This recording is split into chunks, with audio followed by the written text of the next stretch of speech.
नमस्कार। आज हम डिस्कस करेंगे गिरिराज पत्रिका जो कि हिमाचल प्रदेश की साप्ताहिक पत्रिका है। तो फरवरी 2021 का ये हमारा गिरिराज पत्रिका का सेकंड पार्ट है। इससे पहले फरवरी का हम एक बार डिस्कस कर चुके हैं और जनवरी महीने के 4 बार डिस्कस कर चुके हैं। सभी का लिंक आपको हमारे यूट्यूब पर मिल जाएगा। तो यूट्यूब पर ये सारी वीडियोज़ अवेलेबल हैं। इस वीडियो का PDF फाइल आपको हमारे टेलीग्राम चैनल पर प्रोवाइड करवा दिया जाएगा। टेलीग्राम का लिंक भी नीचे डिस्क्रिप्शन बॉक्स में दिया गया है। तो चलिए डिस्कस करते हैं आज की वीडियो का फर्स्ट क्वेश्चन।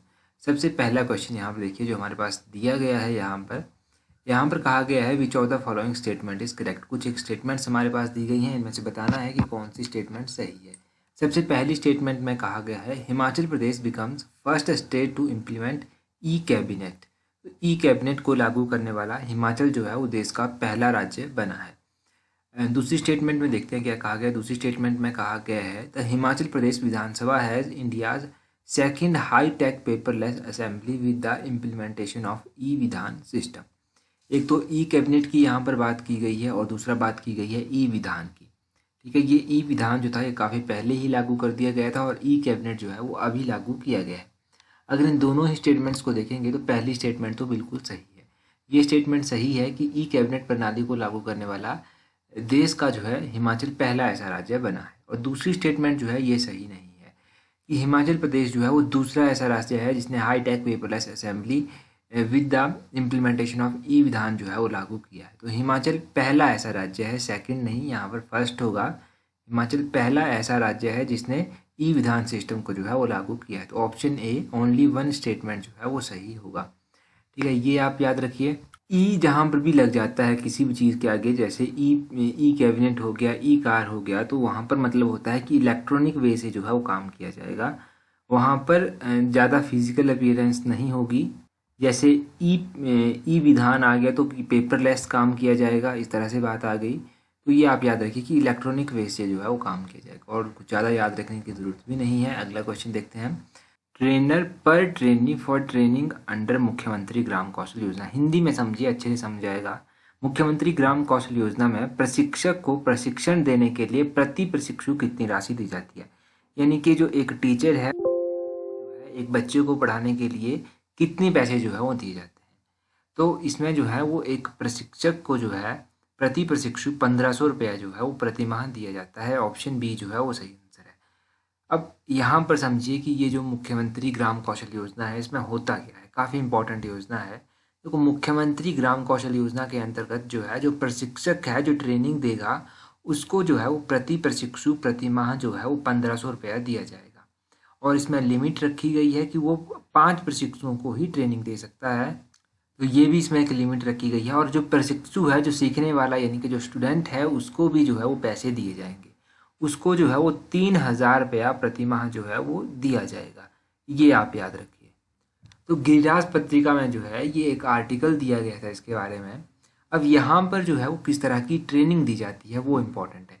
तो यहाँ पर जो है इस तरह की ट्रेनिंग दी जाती है जैसे कि जो चीज़ें हमारी पुरानी चीज़ें हैं, जैसे पेंटिंग हो गया, थंका पेंटिंग हो गया, कांगड़ा पेंटिंग हो गया, लकड़ी से बनने वाले खिलौने हो गया, हाथ से कोई और कलाकृति की जा सकती है वो हो गया, कढ़ाई हो गया, बुनाई हो गया, इस तरह की जो चीज़ें हैं वो यहाँ पर सिखाई जाएंगी। इस ये जो योजना है इसका एम क्या है। इसका एम है कि जो हमारी विलुप्त हो रही कला है उसको जो है वो संजोया जा सके, उसको सहेजा जा सके, जो विलुप्त हो रही कला है। इसीलिए जो है ये चलाया गया है प्रोग्राम मुख्यमंत्री ग्राम कौशल योजना। ये सब आपको इसके बारे में याद रखना है। नेक्स्ट क्वेश्चन देखिए। नेक्स्ट क्वेश्चन है Himachal Pradesh was the first state in country to ban use of plastic bags in. तो प्लास्टिक बैग के प्रयोग पर प्रतिबंध लगाने वाला हिमाचल प्रदेश का पहला राज्य था। कब इसने प्लास्टिक के बैग्स पर जो था वो बैन लगाया था। तो हिमाचल ने जो था वो 2009 में प्लास्टिक के बैग्स पर जो था वो बैन लगा दिया था। ऑप्शन बी जो है वो सही आंसर है, 2009। अब ये देखो डायरेक्टली तो क्वेश्चन गिरिराज पत्रिका में नहीं था, परंतु एक आर्टिकल दिया गया था जिस आर्टिकल में बात की गई थी बायोमेडिकल वेस्ट मैनेजमेंट की।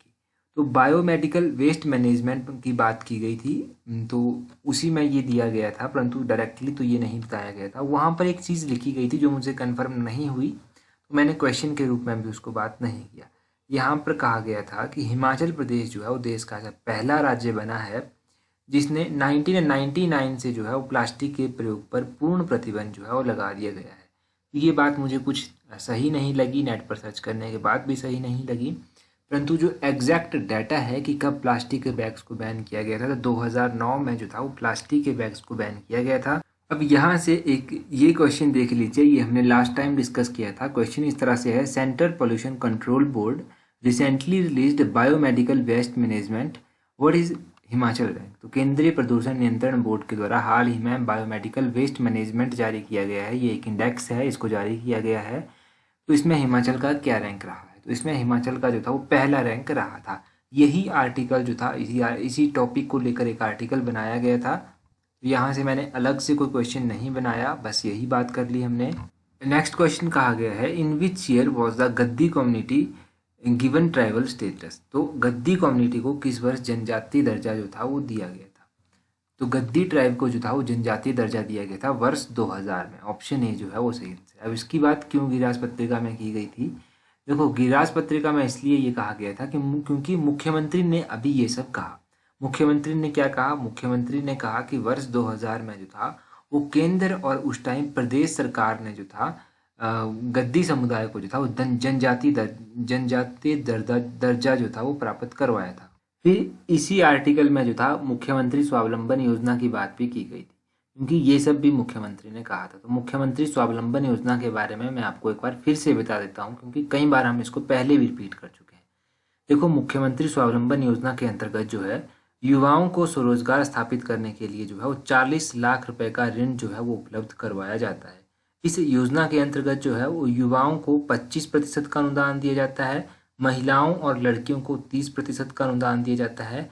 और ये अनुदान जो है वो क्यों उनको दिया जाता है, ताकि उन लोगों को अगर कोई मशीनरी खरीदनी है या फिर कुछ भी इससे रिलेटेड काम करना है तो वो कर सकें।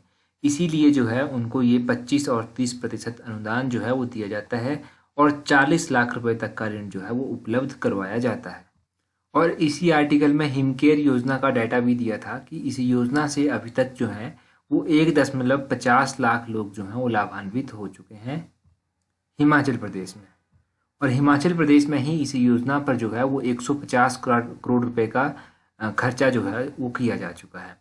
और बात की गई थी इसी आर्टिकल में सहारा योजना की। तो सहारा योजना के अंतर्गत जो है वो जो लोग हैं ऐसे जो गंभीर बीमारियों से ग्रसित हैं, उन लोगों को जो है वो 3000 रुपये की प्रतिमाह वित्तीय सहायता जो है वो प्रोवाइड करवाई जाती है। और इस योजना के अंतर्गत 15,000 से अधिक लोग जो हैं वो लाभान्वित हैं। और डाटा दिया गया था हिमाचल गृहिणी सुविधा योजना का। तो हिमाचल गृहिणी सुविधा योजना के अंतर्गत जो है वो हिमाचल के 2.90 लाख लोगों को जो है वो निःशुल्क गैस कनेक्शन जो है वो प्रोवाइड करवाया जा चुका है। और हिमाचल जो है वो देश का पहला धुआं मुक्त राज्य जो है वो बना है।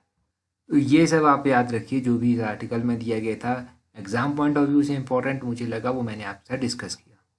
नेक्स्ट क्वेश्चन देखते हैं हमारे पास क्या है। नेक्स्ट क्वेश्चन में अटल टनल के बारे में बात की गई है। Which of the following statement are correct about Atal tunnel. तो इनमें से कौन सा कथन जो है वो अटल टनल के बारे में सही है। गिरिराज पत्रिका में इस बार फिर से अटल टनल के बारे में दिया गया था।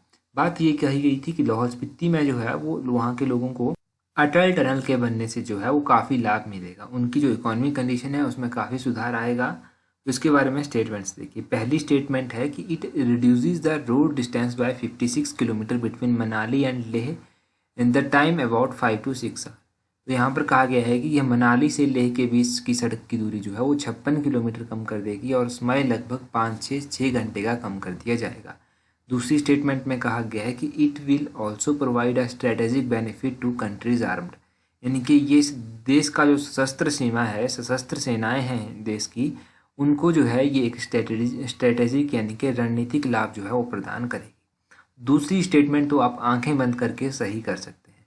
अब बात पहली स्टेटमेंट पर आ जाती है। तो देखो, ये जो अटल टनल है, इस टनल के बनने से पहली बात तो ये है कि 56 किलोमीटर डिस्टेंस जो है वो कम नहीं हुई है।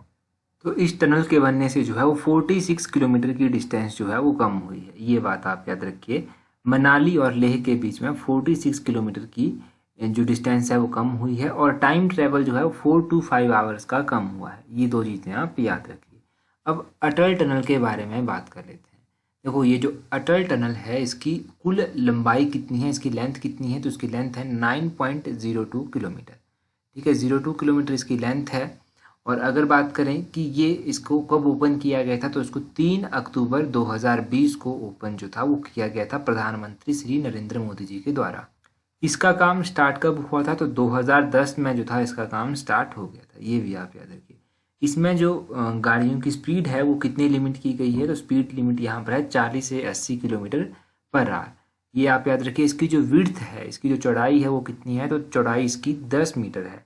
अगर फीट में बात करें तो 33 फीट जो है इसकी हाइट है, सॉरी हाइट नहीं विड्थ है इसकी 33 फीट। तो इन सभी स्टेटमेंट्स को देखने के बाद हम ऑप्शन बी जो है वो सही कर सकते हैं, ओनली 2, क्योंकि पहली स्टेटमेंट तो सही नहीं है, दूसरी स्टेटमेंट बिल्कुल सही आपके पास दी गई है। अगला क्वेश्चन देखते हैं हमारे पास क्या दिया गया है। Which of the following statement is correct. देखो ये क्वेश्चन भी डायरेक्टली गिरिराज पत्रिका में नहीं दिया गया था। अगर मैं शॉर्ट में कहूँ तो इस बार की गिरिराज पत्रिका में एग्जाम पॉइंट ऑफ व्यू से इतना कुछ इंपॉर्टेंट नहीं दिया गया था, परंतु कुछ चीज़ें जो इनडायरेक्टली जुड़ती थी वहाँ से वो हमने जोड़ी हैं।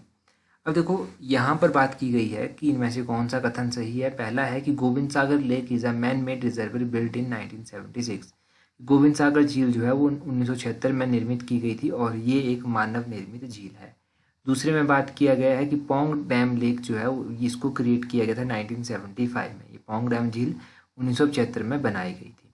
अगर इन दोनों ही स्टेटमेंट्स के बारे में बात करें तो ये दोनों ही स्टेटमेंट्स सही हैं। ऑप्शन सी जो है वो सही आंसर है। अब यहाँ पर गिरिराज पत्रिका में ये क्यों आया था, इसीलिए गिरिराज पत्रिका में आया था क्योंकि पर्यटकों को आकर्षित करने के लिए जो है वो गोविंद सागर झील हो गया और कॉल डैम हो गया और पोंग झील हो गया। यहाँ पर जो है वो जल क्रीड़ाएं जो हैं, यानी कि जो पानी में खेल हो सकते हैं, ऐसे खेल जो है वो आयोजित करवाए जा रहे हैं। और गोविंद सागर झील और कॉल डैम में जो था वो फिश एंगलिंग प्रतियोगिता भी जो था वो कंडक्ट करवाई गई थी, ताकि जो है वो लोगों को आकर्षित किया जा सके। और बात की गई थी लुहणु क्रिकेट ग्राउंड की। तो ये जो लुहणु क्रिकेट ग्राउंड है इसको कब एस्टेब्लाइज किया गया था, इसको 1999 में एस्टेब्लाइज किया गया था। एस्टेब्लाइज करने का मतलब ये है कि यहाँ पर पहला ऐसा मैच हुआ था जिसको रिकॉर्ड किया गया था। तो ये आप याद रखिए कि फर्स्ट रिकॉर्डेड मैच जो था यहाँ पर 1999 में हुआ था, तो उसको एस्टेब्लाइज ही कहते हैं।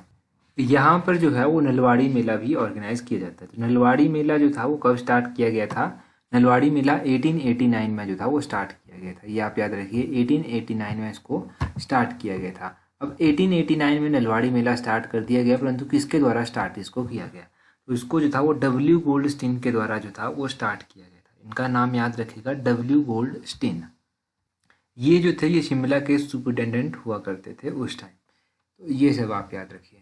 जैसा कि मैंने आपको पहले भी बताया कि गिरिराज पत्रिका में इतना कुछ इंपॉर्टेंट था नहीं, तो यहाँ पर इस तरह से भी बात की गई थी कि बल्क ड्रग पार्क जो है यहाँ पर स्थापित किया जाएगा, जिससे 15,000 युवाओं को रोजगार मिलेगा।